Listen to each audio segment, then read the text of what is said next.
নমস্কার বন্ধুরা, MND kitchen ব্লগে আপনাদেরকে স্বাগত। আজকে আবারও চলে আসলাম একটি নতুন রেসিপি নিয়ে, থানকুনি পাতা শুক্তো।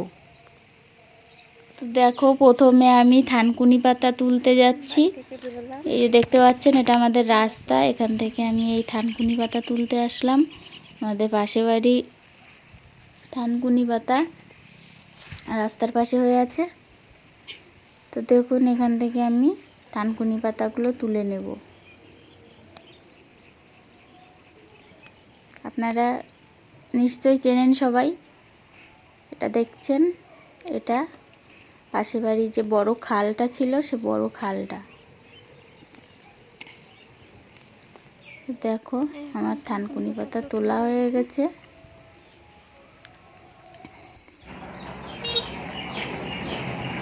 এখন আমি বাড়ির দিকে যাব।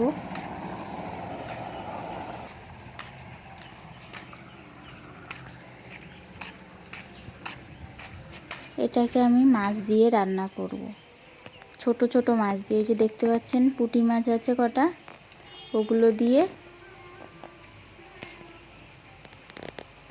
রান্না করব।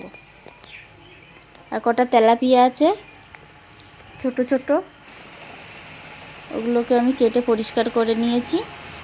আর এ সাইডে আমি পাতাগুলোকে ধুয়ে বেছে পরিষ্কার করে শিলে বেটে নেব।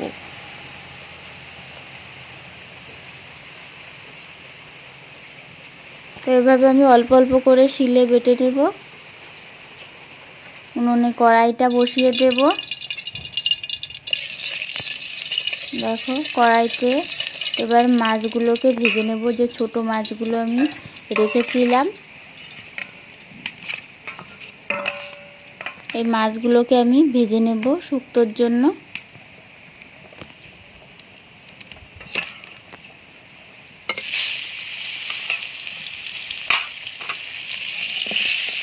দেখো, মাছগুলো আমি একবারে দিয়ে দিলাম, অল্প কটা মাছ তো, তার জন্য।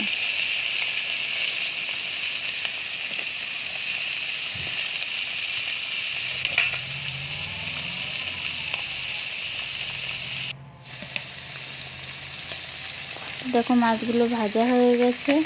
এদিকে আমার থানকুনি পাতাটাও বাটা হয়ে গেছে।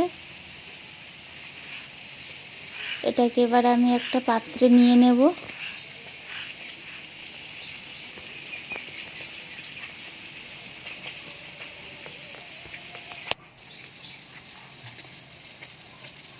এখন মাছ ভাজাটা আমি একটা পাত্রে নিয়ে নেব তুলে।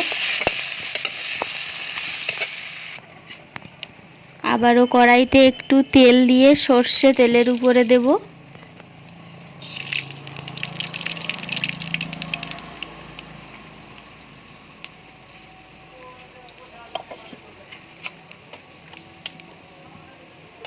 এখন আমি বাটা থানকুনি পাতাগুলো কড়াইতে ঢেলে দেব, দিয়ে হালকা একটু ভেজে জল দিয়ে দেব। দেখো, এইভাবে হালকা ভাজতে হবে, বেশি ভাজলে হবে না। দেখলেন তো আমি কতটুকুনি সময় ভাজলাম। এবার আমি জল দিয়ে দেব।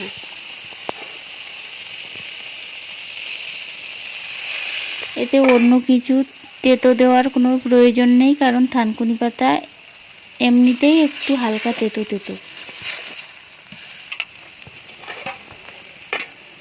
এখন আমি ঢেকে দেব ফোটা পর্যন্ত। দেখো, তরকারিটা ফুটে গেছে।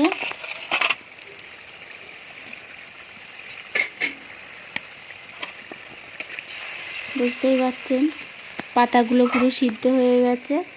এখন আমি মাছগুলোকে দিয়ে আবারও একটু নেড়ে চেড়ে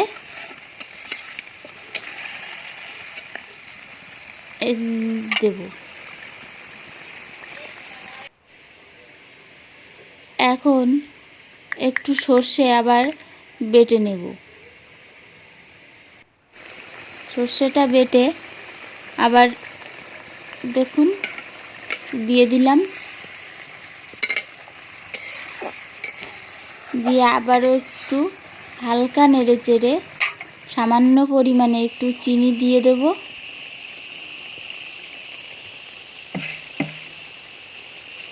দিয়ে দেখুন আমার থানকুনি পাতাটা রেডি হয়ে গেছে খুবই সহজে। আপনারা চাইলে, যাদের বাড়ি শিল নেই, আপনারা এটাকে মিক্সিতে বেটে নিতে পারেন। তো বন্ধুরা দেখুন থানকুনি পাতাটা রেডি হয়ে গেছে। অবশ্যই ভিডিওটা ভালো লাগলে একটি লাইক করে দেবেন, কমেন্টে জানিয়ে দেবেন রেসিপিটা কেমন লাগলো।